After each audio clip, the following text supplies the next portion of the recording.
Geografía de la realidad. Después de varios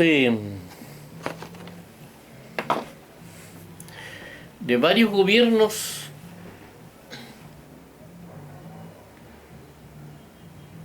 o sea, claro, no de varios, de dos gobiernos de la concertación, porque en ese tiempo lo que ahora es la nueva mayoría era la concertación de partidos por la democracia, que era inmensa, era gigantesca, finalmente tenía las mayorías.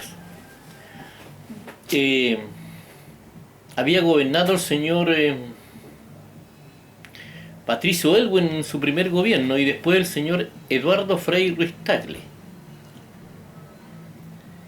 que para mí presidentes en todo el sentido de la palabra no fueron presidentes. Le faltaban muchas atribuciones y no fueron capaces de enfrentar al régimen, que además estaba más fuerte que nunca en ese momento, porque Pinochet todavía era comandante en jefe del ejército.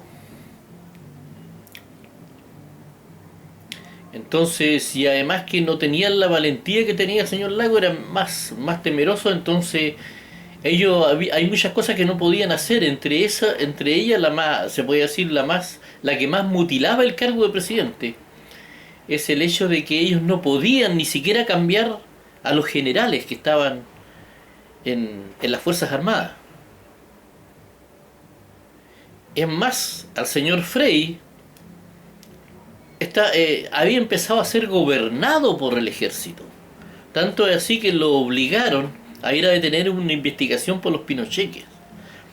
Entonces presidentes, personas que gobernaban, no existían todavía hasta ese momento. Eran un poco presidentes, eran como los reyes de España, sí. El poder ejecutivo lo tenían relativamente ellos, pero no eran presidentes en el sentido amplio de la palabra.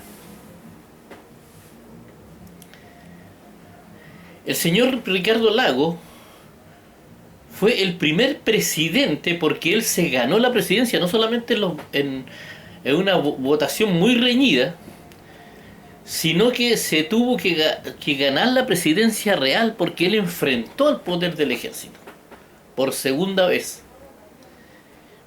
Y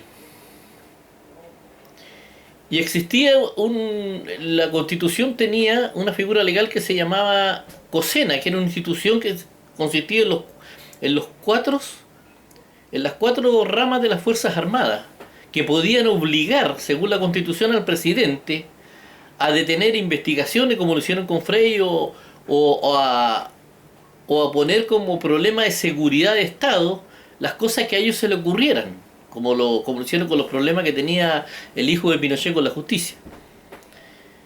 Y amenazaron muchas veces al señor Frei, pero con Lagos no le resultó. El Lago lo que hizo fue apoyarse en la popularidad que tenía. Le dijo: ustedes me pueden obligar, según la Constitución, a ir a defender a Pinochet en la justicia, o a meterme en las cosas de la justicia, porque Lago era muy ordenado. Lago, las cosas de la justicia están allá, los que dan trabajo son los empresarios, yo tengo que crear las condiciones, todo ordenadito, muy distinto a lo que hay ahora. Entonces Lago dijo: ustedes me pueden obligar, pero el país lo va a saber. El país lo va a saber. Entonces ahí el Lago no solamente no obedeció al ejército, sino que él se convirtió en una autoridad, porque él metió mano en la Constitución, convenció, lideró, hizo gestión y cambió. Fue el único que hizo cambios constitucionales. De todos los presidentes hasta ahora no han hecho cambios. Entre esos cambios, el poder del presidente para cambiar a los generales y poner a los generales que él quería de su confianza, el sistema binominal no lo hubiéramos podido cambiar si él no hubiera cambiado la traba que existía para el número de senadores y diputados que había en la Cámara.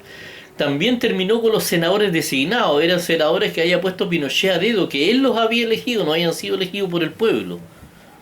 Entonces era imposible cambiar nada. Entonces Lago vulneró en gran parte la Constitución para que pudiéramos respirar, para que la gente pudiera reclamar algo, para que estuviéramos un poco más libres. No fueron los cambios totales, porque a la Constitución creo que o le falta mucho o hay que crear otra, no sé, sea lo que sea, pero creo que hay muchas trancas constitucionales que todavía la Constitución no nos representa a nosotros. Entonces, el señor Lago partió su segundo gobierno. Ese es el Chile que él recibió.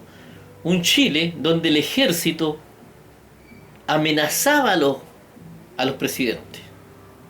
El boinazo y el tanquetazo se llamaron esas amenazas.